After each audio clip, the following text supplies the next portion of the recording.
Selamat datang Andre Yoga. Ya, buat yang belum tahu nih, temen gue yang paling kuat ya. Jadi terus gue siapin tempatnya, itu harus yang sedikit lega aja. Kalau kalian lihat ini ke arah sini sedikit biar dia muat gitu. Kalau nggak muat. Gimana Dre, kabar lu Dre? Bagus? Baik? Ya baiklah. Baik. Baik. Kemarin gue lihat total udah nyentuh 800 nih. Kayaknya gue rasa IPF World Next nih. Ya semoga ya kita.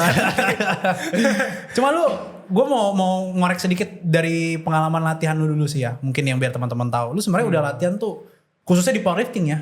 Itu berapa lama sih? Powerlifting kurang lebih itu 7 tahun. 7 tahun.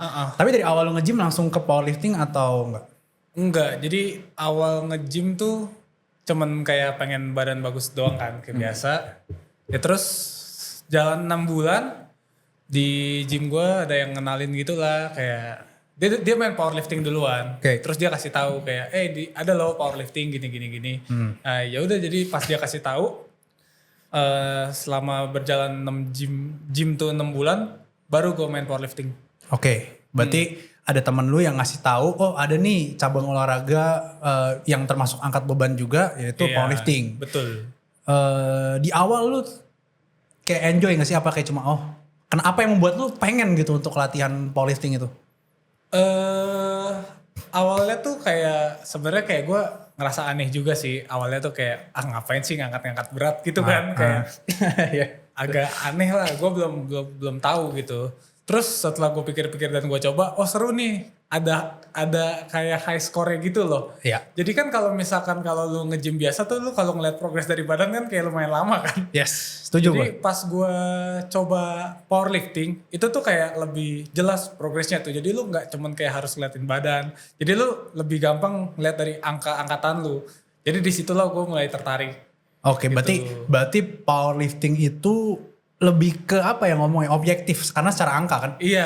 Nah ini menarik soalnya gini Dre, gue juga pertama kali kenal powerlifting kan sebelumnya kan gue juga bodybuilding banget kan. Gue ngikutin yang kayak gimana gedein otot gini. Cuma maksud gue kenapa gue juga sempat terjun ke powerlifting pada saat itu ya karena itu. Kayak bisa dinilai gitu loh, progresnya sangat-sangat mudah dinilai. Betul. Dan kalau misalkan lomba, ya lu kalau angkat 2,5 kilo lebih berat dari lawannya juga lu menang gitu loh ya kan. Jadi menurut gue itu ya alasan yang sama juga. Berarti kita di satu perahu alasan yang sama. Betul. Gue awal banget buat masuk powerlifting itu. Cuma lu ada yang lu inget gak zaman dulu banget yang ketika lu masuk powerlifting waktu itu yang lagi berjaya siapa sih yang inspirasi lu lah? Orang luar boleh. Oh dulu tuh zamannya Raswell sama Brad Gibbs sih. Oke. Itu tuh Ras mereka Orhi lagi sama Brad Gibbs. Brad Gibbs. Oke. Ya itu benar-benar mereka lagi battle berdua benar-benar ketat ya di situ. 83 kan ya? Iya 83. 83. Berarti 7 tahun lalu tuh berapa ya berarti ya? 2018 19 ya? 2017 2018 gitu lah. Zaman-zamannya Raswell. Tapi Raswell sampai sekarang masih eksis ya. Cuman ya meskipun udah mulai ada yang lain ya. Betul, udah mulai banyak. Lu berarti kan udah lama nih. Lu compete berarti dari kapan? Compete itu 2018 akhir ya atau 2019 akhir gitu. Kayaknya 2019 akhir deh. Rawar 2. Rawar 2. Iya, Itu Rawar pertama 2 kali pertama kali compete. Itu benar-benar kayak baru 6 bulan latihan terus langsung. gue nekat aja. Menang kan?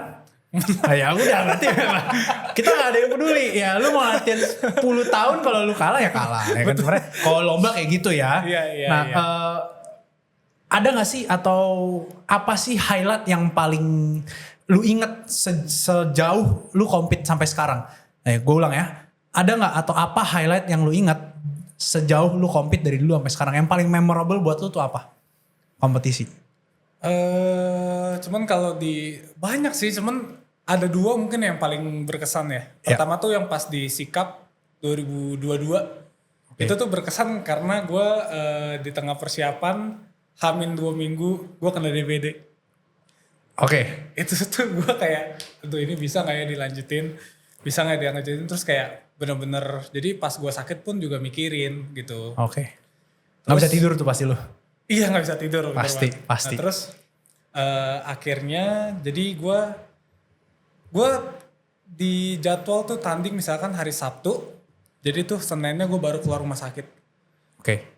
Dan itu kan badan kayak benar-benar masih lemes, kayak benar-benar inilah benar-benar nggak optimal buat Drop ngangkat. jauh itu waktu Drop habis. jauh, bahkan berat badan gue turun 3 kilo. Dari yang harusnya gue di 83, pas gue ke rumah sakit itu, keluar rumah sakit itu sisa 80 kilo. 80 kilo. Drop jauh parah. Oke. Terus Rabunya gue udah berangkat ke Malaysia. Rabunya. Berarti jeda berapa hari tuh? 4 4 hari. hari doang. Sempat latihan lu 4 hari itu. Terakhir SBD Day itu cuman di hari Rabu, sisanya udah gue Itu udah turun nggak jelas tuh berapa persen. Iya, itu bener-bener kayak di situ 1 RM deadlift gue udah kayak sekitar 265 atau 270. Harusnya dari 300. Enggak, Persentasenya. dari 270. Kedua. Terus di situ gue pas latihan pertama kali abis DBD itu deadlift 240 aja nggak naik. Oke. Berarti turun jauh lah ya. Turun jauh. Cuman seiring berjalan waktu, recovery juga, makan gue banyakin gitu-gitu. Ya akhirnya bisa compete lah di hari Sabtunya walaupun gak maksimal. Oke, tapi waktu itu hasilnya gimana waktu disikap? Hasilnya totalnya benar-benar turun jauh, cuman untungnya masih bisa secure juara 2 sih. Juara 2 secure ya? Jauh gak sama juara satunya? Sekitar 40 kilo. 40 kilo. Ya lumayan lah. Mungkin ya kalau nggak DBD mungkin gue yakin atas sengit lah di atas.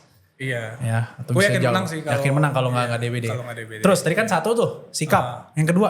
Yang kedua itu tahun 2023 di Desember di Asia. Itu tuh berkesan karena gue mikirnya di situ kan kayak cuman ya udah gue bisa juara ya cukup gitu. Ternyata dapat lumayan banyak Asian record. Ya.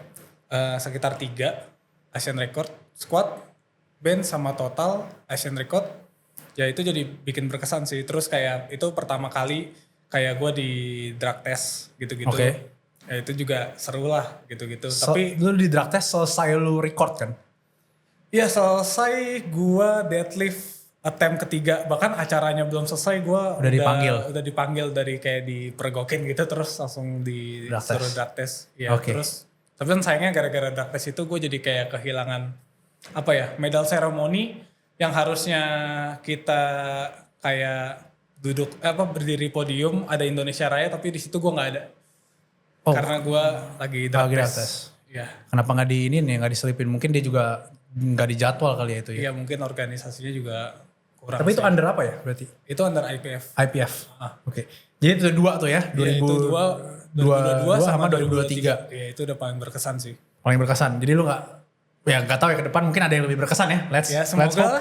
Pertanyaan gue selanjutnya ya, lu apa yang lu hope nih dari karir lu compete sejauh ini udah, lu next plan-nya apa? Ya gue berharap sih kayak bisa ikut kompetisi setinggi-tinggi mungkin ya. Mungkin IPF World. Ya ikut itu sih kejuaraan dunia kayak udah benar-benar prestis lah menurut gue. Kejuaraan dunia ya, berarti setara sama yang master IPF juga kan bareng kan? Iya betul. Itu harapan gue sih buat kedepannya. Lu ada perasaan gak sih ketika misalkan lu planning ini nih? Lu kepikiran gak kayak ini bakal gue bisa reach mungkin dalam waktu berapa tahun? Mungkin di tahun depan sih bisa ya. Karena kan gak cuman butuh strength juga kan. Karena kan akomodasi gitu-gitu kan juga harus disediain lah. Tapi itu sendiri berarti lu? Maksudnya dalam sendiri. artian gak disupport sama provinsi atau negara ya? Oh enggak itu pribadi sejauh kalau ini IPF. pribadi. Iya. Yes. Cuman tetap harus butuh surat rekomendasi dari mereka. Jadi tetap mereka yang daftarin, tapi biayanya itu dari kita. Dari itu, ya itu sorry ya, itu Indo, come on man. Tapi gitu loh menurut gue di Indonesia ya, ini sebagai pengamat dan juga orang yang pernah at least terjun lah, meskipun gue nggak setinggi itu highlightnya dan gue juga sebenarnya gak seambisius itu di bidang ini, cuma at least ketika gue ngeliat di Indo tuh memang ketika gue kenal sama lu, gue kenal atlet-atlet yang gak cuma di powerlifting gitu ya, kadang memang permasalahannya di situ Dre. Iya udah pastilah. Ya udah pasti. Nah gue pas dengar lu cerita dulu waktu kita sempat ngobrol, lu sempat ada ngomong, oh di Indo itu atlet ya beberapa atlet itu benar-benar literally harus keluarin duit sendiri. Nah itu apa lu nggak, misalnya lu udah capek loh, lu latihan tuh nggak gampang kan? Betul. Iya kan. Tapi ya gitu, kita nggak bisa protes ya. Let's see orang dari Kementerian Olahraga juga gimana untuk ngambil langkahnya ya. Cuma menurut lu sendiri dari industrinya nih, powerlifting nih, karena itu nge-boom banget waktu awal gue masuk ya. Gue nggak tahu sekarang. Menurut lu gimana? Arahnya kemana nih industrinya powerlifting? Apakah mulai naik, makin naik, atau kayaknya udah mulai ngelandai atau stabil di situ aja? Menurut gue industrinya benar-benar lagi berkembang banget kan. Jadi kayak kalau zaman-zaman gue dulu tuh harus kayak nunggu kompetisi, itu tuh kayak setahun cuman ada sekali. Yes. Rawar dulu cuman ada sekali Yang amatir gitu-gitu, soalnya kan. yang amatir. Terus tuh sekarang kan kayak udah ada IPA, udah ada yang lain-lain juga. Itu tuh kayak bener-bener ngewadahin kita yang hobi-hobi di powerlifting ini lah. Powerlifting ya. Kayak bener-bener, dan setiap event juga rame banget. Oke, ya, Ya, hype-nya benar-benar kencang dapet. ya. Terus dari peserta yang cewek bahkan mulai naik. Dulu kan kayak cuman berapa orang Iya, kelas berapa cewek orang. dijadiin satu udah kan. Yes, Sekarang kan yes. kayak bener-bener lu di kelas ini ada berapa, di kelas ini ada berapa. Ya, itu sebenarnya parameter juga loh bro. Iya makanya. Yang cewek itu ketika populasi cewek di suatu olahraga itu naik, yang dimana olahraga itu adalah dominasi cowok, Iya. itu pertanda industrinya naik. Iya. Ya Karena kan? kan kayak bro ini olahraga angkat-angkat berat bro. Iya, nggak semua cewek ya kan, Iya nggak semua cewek mau gitu. Bahkan sebagian cewek juga masih mikir kali ngapain gue angkat Ngapain? berat-berat. Buat apa? Ya, tapi sekarang banyak. Banyak, Ya itu banyak. salah satu indikasi juga. Yes. Yang cewek bahkan topnya ya, ada beberapa yang gue tahu ya, itu bahkan totalnya udah di atas cowok yang baru masuk. Which is itu Udah good loh. Iya. Itu good. Dulu gue mungkin merasa terintimidasi ya. Cuma belakangan kayak, oh ya good, that's good. Itu berarti Iya. menandakan industrinya naik. Industri Dan juga naik. ya istilahnya dari cewek aja bahkan latihannya udah bagus gitu. Iya, Ya berarti boys you need to step up your lifting game. Gitu Betul. kan. Jangan males lah latihannya. Kalau memang fokusnya di situ. Berarti setuju gak sama kalimat gue ini? The competition is getting tighter. Berarti lebih tight sekarang. Lebih banyak orangnya. Lebih sengit jumlah perbedaan angkanya.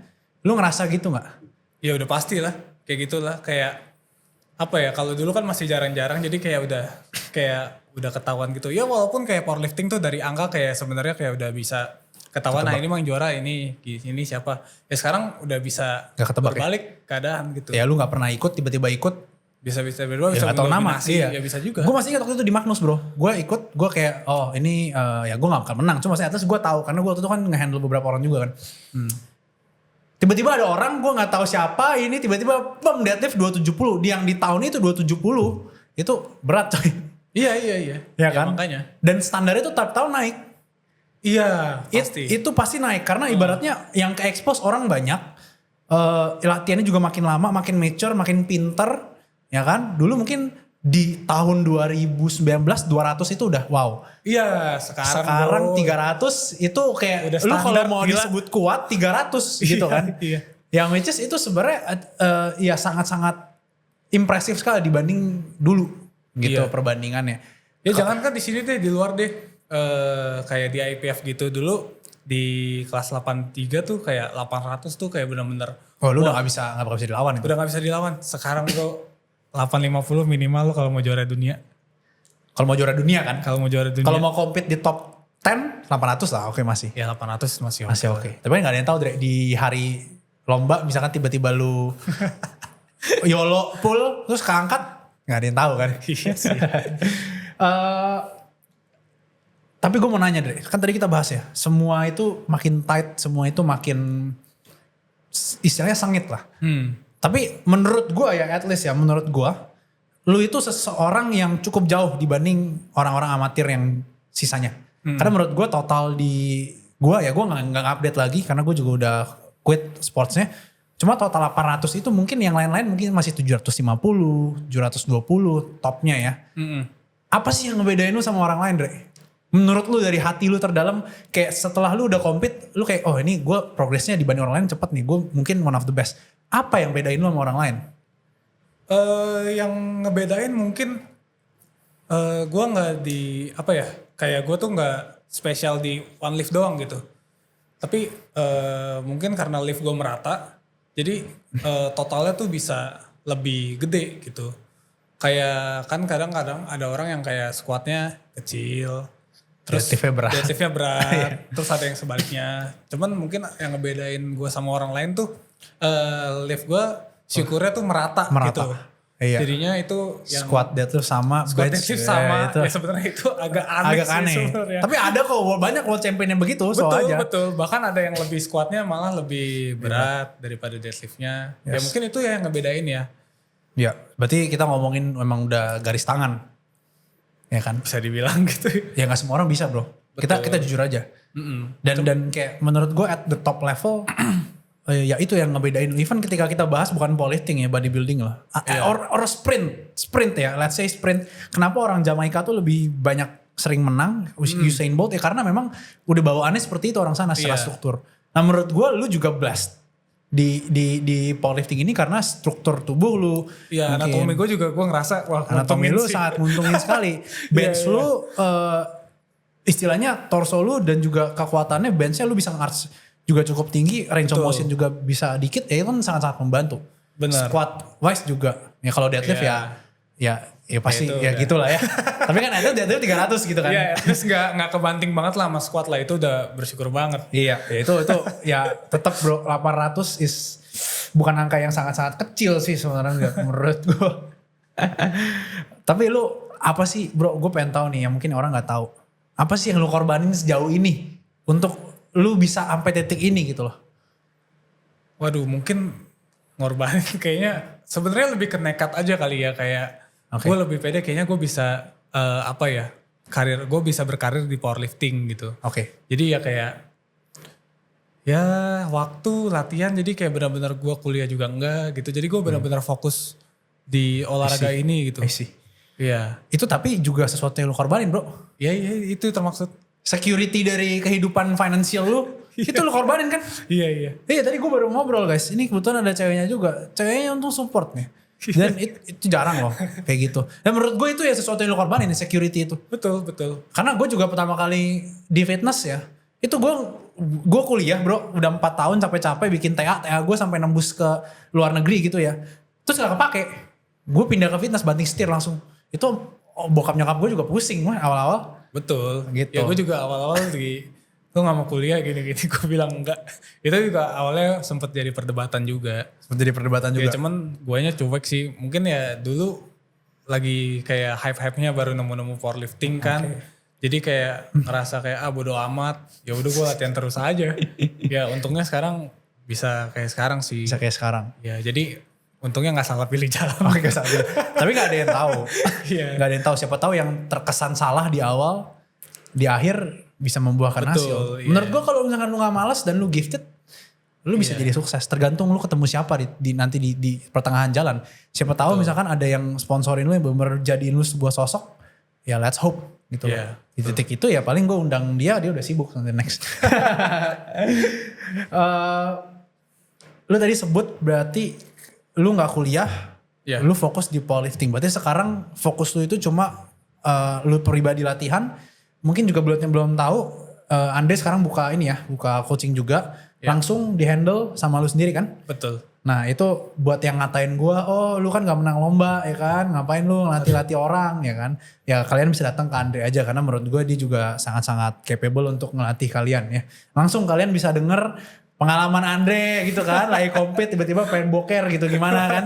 Ya itu nanti tanyain ke dia, jangan ke gue ya kan gitu. Nah sekarang kita bahas yang technical deh. Dari tadi kayak udah berat nih, sedikit filosofikal ya kan. Gue mau bahas yang technical. Lu latihan sekarang gimana? Seminggu berapa kali? Seminggu gue 6 lah. 6 kali lah. Lu bisa recover dengan 6 kali itu? Iya bisa. Bisa? Berarti 6 kali lu splitnya kayak apa? Split cuman kayak frekuensi gitu-gitu kan. Iya. Lu squat berapa kali seminggu? Squat 2. Squat 2. Bench? Bench 4. Bench Deadlift 4. 2 kali. Deadlift 2 kali. Iya. Deadliftnya berarti squat primary secondary, deadlift primary secondary, habis itu benchnya primary secondary tertiary quaternary. Iya gitu-gitu. Ya kan. Nah, menurut lu apakah lebih baik orang ngikutin lu atau ketika misalnya lu punya klien nih, lu nentuin frekuensi itu gimana? base dari pengalaman dia, lifting udah berapa lama, terus dari weight class itu juga lumayan berpengaruh. Oke. Ya sebenarnya banyak sih, tergantung si klien ini ya kebutuhannya apa. Jadi ya kita inilah kayak cocokin mereka juga Oke. gitu-gitu. Jadi ya nggak ada Nggak ada yang pasti. pasti. Oke. Gitu. Misalkan let's say gue kelas 83 nih. Gue bisa nge-gym misalnya seminggu 4 kali. Iya oke. Oke. Nah lu ada misalkan let's say gue mau bring up bench. Apakah gue harus 4 kali juga kayak lu? Atau menurut lu 4 kali tuh ya tergantung juga? Iya tergantung juga. Jadi kita kalau gue sih mungkin pertama kalau dia sebelum sama gue latihannya sudah 4 kali, ya udah kita maksudnya kita coba deh 4 kali dengan beberapa aksesoris yang gue kasih. Oke. Cuman kalau misalkan dia cuman kayak 3 kali, ya gue juga kayak nggak bisa langsung, oh lu harus 4 kali. 4 kali, berarti tetap 3 kali. Tetap kita coba. Ntar kalau misalkan di tengah kayak butuh dimasukin bench lagi dan atau waktunya memungkinkan, itu bisa dimasukin lagi benchnya. Oke, berarti ini sedikit teknikal ya. Berarti kalau misalkan dia tandanya apa sih? Kalau misalkan dia butuh bench tambahan atau sesi misalkan squat atau mungkin deadlift gitu. Meskipun deadlift biasanya jarang ya. Ya kalau menurut gue sih kalau misalkan lu sudah kayak apa ya, kalau recovery-nya masih oke, Masukin. gitu ya kita masukin. Coba Cuma kalau masukin. misalkan kita kasih yang low frekuensi lu udah ngerasa capek gini-gini ya nggak mungkin Iya, kita mungkin hajar. masukin lagi kan. Iya. Ya gitu. Berarti lu lihat dari progresnya juga kan? Iya sama kayak lu kayak style bench lu atau style squat lu kayak gimana, ada yang kurang. Ya baru kita masukin di aksesorisnya itu. Kita masukin lagi di frekuensi si lift tersebut gitu. Iya, I see. Nah, kalau lu berarti bisa 4 kali ya karena bench lu juga bisa dibilang nggak terlalu sedamaging orang-orang bench yang tangannya panjang mungkin ya. Iya, mungkin bisa jadi. Jadi lu Iya, bisa kayak kuat gitu untuk 4 kali. Iya. Kita bahas satu liftnya sebelum nanti terakhir gue ada mau minta tips speaking ya buat teman-teman buat biar tahu gitu. Jadi kalian stay tune sampai habis. Ini bagian dagingnya ya. Dari squat, let's say squat. Selain dari anatomi lu lihat, biasanya squat ini lu paling suka aksesorinya apa sih? Kalau gue sih karena gue ngerasa squat itu paling susah di titik lu paling bawah ke atas, jadi gue lebih suka aplikasiin pause squat sebagai aksesorisnya sih. Pause squatnya? Iya pause squat. Oke. Pause squat ada lagi? Mungkin pakai specialty bar atau mungkin aksesori-aksesori yang penunjang, let's say single leg squat gitu. Enggak sih, kalau itu pause squat paling ya kayak ISO yang buat penunjang quads, hamstring, itu biasa gue lakuin yang mesin, belt squat, gitu-gitu aja sih. Belt squat itu seminggu berapa kali lu aksesori, apa setiap leg lu kasih aksesori? Setiap leg gue kasih aksesori sih, cuman gak terlalu banyak ya buat nge-manage fatigue-nya juga. Ya jadi lebih kayak diatur aja sih frekuensinya gitu-gitu sih. Oke. Tadi itu squat, sekarang bench kalau gitu bench. Apa yang paling lu suka bench? Secara ininya aksesorinya ya? Gue Pribadi? Gue banyak lagi ya. Jadi kayak 4 kali tuh sebenarnya gue benchnya beda-beda. Oke, apa aja? 4 kali ya, oke sebutin 4 kali. Kita contek ya, kita contek latihannya Andre guys. 4 kali tuh gue di primary tuh gue ada ya pasti bench. comp bench. Ya, biasalah comp bench, pause gitu-gitu. Ke secondary-nya tuh biasa gue Larsen. Oke. Itu ya karena gue pilih Larsen karena lu di posisi tanpa leg drive. Jadi kayak lu fully chest ya, fully chest. Itu juga ngebantu buat apa ya, hypertrophy lu gitu-gitu. Jadi gue pakai Larsen. Oke. Habis itu gue ada close grip. Oke, ya itu variasi grip Itu lah ya biar lu bisa work on triceps, biar lu gak sakit di sendi sini ya. Yang terakhir itu biasa gue pakai kalau nggak tempo bench itu pause band yang hitungan count gitu kayak 3 second, 3 second pause yes, atau 2 second pause gitu sih. Oke, berarti lu dumbbell sendiri lu masukin aksesori? Dumbbell awalnya iya, cuman karena di gym gue kayak mentok di 40 tuh kayak udah max ya. Udah Andre max butuh gitu. 100 kilo ya tolong. Tolong Nggak ya. 100 juga sih. 100 ya ambil ya langsung Jadi beli bungkus. kalau buat aksesori bench tuh biasa gue pakai incline Oke, incline barbell bench. barbell, kadang juga pakai Smith machine Oke. sama weighted dips sih. Weighted Wah, dips. Oke, weighted dips. gaib sih itu. Itu gokil. Ya gue juga sekarang primary gue bahkan chestnya weighted dips. Tadi Iya. bench press. Sekarang deadlift, Dre. Ini yang which is dia mengakui ya, lu mengakui kan deadlift itu yang paling sulit. Betul. Gimana Di gua, latihan lu? Waktu lu ngerasa deadlift itu sulit nih, apa aja yang lu pakai gitu strateginya? Ya kayak gue kalau deadlift sih lebih ke observasi tiap blok aja ya, kayak gue kurangnya di mana ya. Jadi abis itu gue masukin di, ya sebenarnya juga lagi masih trial error sih Error kalau deadlift karena gue merasa belum kayak oke gitu deadlift gue. Oke, secara angkanya atau secara formnya yang masih lu cari? Secara angka sih. Secara angka ya. Karena ya gue ngerasa aneh aja walaupun kayak sekarang, cuman kayak gue ngerasa deadlift gue masih kurang lah, masih banyak yang bisa dikulik. Masih bisa lah. dikulik. Berarti Iya. aksesori sekarang? Post deadlift? Aksesorisnya gue lagi main tempo tuni. Tempo tuh nih, oke. Tempo tuni karena kayak buat nge-maintain si starting position gue. Jadi itu setelah gue observasi tuh gue kadang tuh suka kebiasaan jelek gue tuh suka kayak lu locknya tuh pulling ke belakang gitu loh. Oh Jadi iya lu iya ya karena extension gitu. karena lu kan takut buat soft knee kan, makanya lu kayak gitu mungkin. Karena gue pengen kayak buru-buru ngelock gitu. Oh, iya, iya, Jadi iya. impactnya tuh jadi kayak locknya tuh suka nyeret gitu-gitu. Jadi gue kasih tempo tuni karena di situ gue ngerasa gue bisa maintain starting position gue sama lebih maintain force dari kaki gue sih. Oke, tempo Jadi, tuh nih. Sebelumnya tempo berarti tuning. pause ya, paling pause. Pause gitu-gitulah. Oke. Iya Berarti sekarang. tapi sekarang lu sumo kan? Iya gue Dulu conven kan? Dulu gue konven. Kenapa pindah ke sumo akhirnya? Pindah ke sumo tuh karena dulu pas konven tuh apa ya kayak lebih taxing ke Lower back. lower back sih. Jadi kayak Yes. after setiap habis sesi tuh kayak DOMS terus, bahkan pernah ya kayak strain gitu-gitu. Tarik-tarik ya. Tarik-tarik. Memang conven secara teknikal sih gue akuin conven ya lebih gampang untuk diajarin ya. Betul. Cuma at least pas udah di akhir lu bakal beberapa orang tuh mostly bahkan gue bisa bilang itu rata-rata pindah ke sumo juga Iya. karena recovery-nya sih. Bukan karena sumo lebih gampang Lebih ya. gampang, enggak. Sumo lebih technical. Lebih teknikal. Lebih technical. Semua akan lebih teknikal ya gue yakin. Iya. Terus mungkin terakhir tadi gue nanya soal picking. Karena kita udah capek nih latihan di hypertrophy block, di strength block. Tips, kasih gue beberapa tips dong buat ketika gue mau picking pas lagi powerlifting meet. Ini agak dalam sih sebenarnya. Ya dikit aja nggak usah Ya, waduh, ini gue sih nggak bisa jawab benar-benar yang tahu gimana banget ya, karena balik lagi ke kondisi si atletnya tersebut.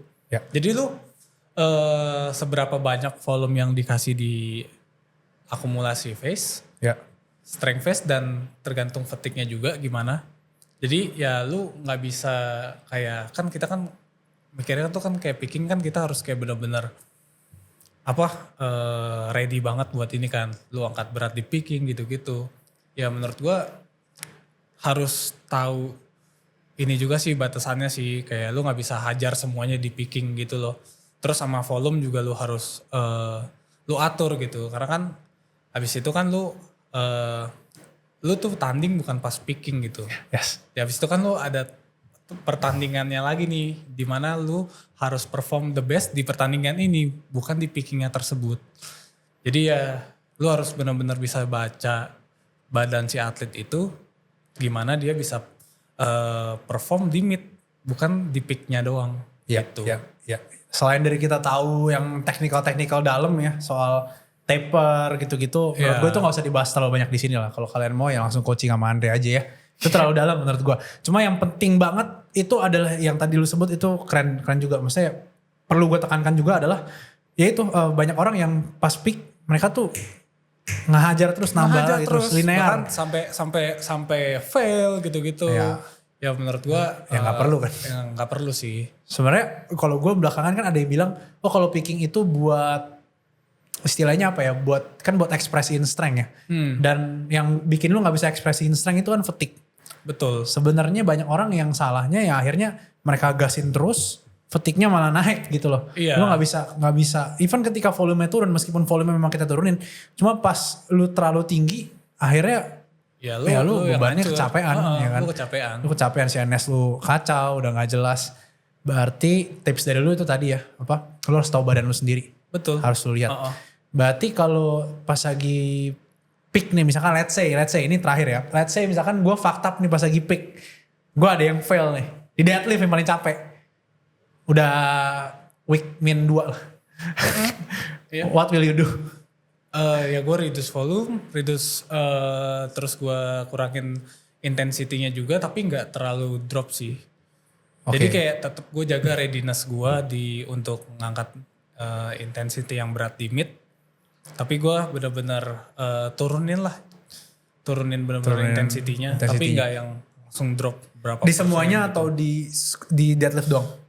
Kalau kayak gitu misalkan. Tapi kalau lu ngomong hamin Enggak, 2 week, 2 week ya. 2 week hamin 2 sebelum. week ya udah otomatis abis deadlift ya udah harus Udah, jalanin lu- semua lah Pasti ya, udah sekalian ya. sekalian. Nah, Oke, jadi kayak gitu ya teman-teman. Kalau misalkan kalian pengen belajar lebih dalam lagi, bisa langsung kontak Andre. Ya, Ya sebenarnya di sini gue juga kasih jawaban gak ada yang pasti sih karena tiap Iya. orang benar-benar Beda-beda beda-beda. banget. Karena itu kayak mungkin guideline aja ya. Cuma maksudnya kan kalau itu kan tergantung kasus. Tuh ada orang yang pick deadliftnya kayak hamin seminggu itu masih bisa last heavy. Ada juga yang harus benar-benar recovery 2 minggu gitu-gitu ya benar-benar Iya. wah macam-macam. Makanya deh. switch ke sumo biar cepat recovery-nya enggak lah. Oke, enggak. Oke, thank you Dre buat obrolannya. Keren buat teman-teman semua. Sama-sama, Gua thank harap you juga bisa udah ngundang. ya, gua harap bisa berguna buat kalian juga semuanya ya. Sampai jumpa dengan narasumber yang lainnya. Bye bye.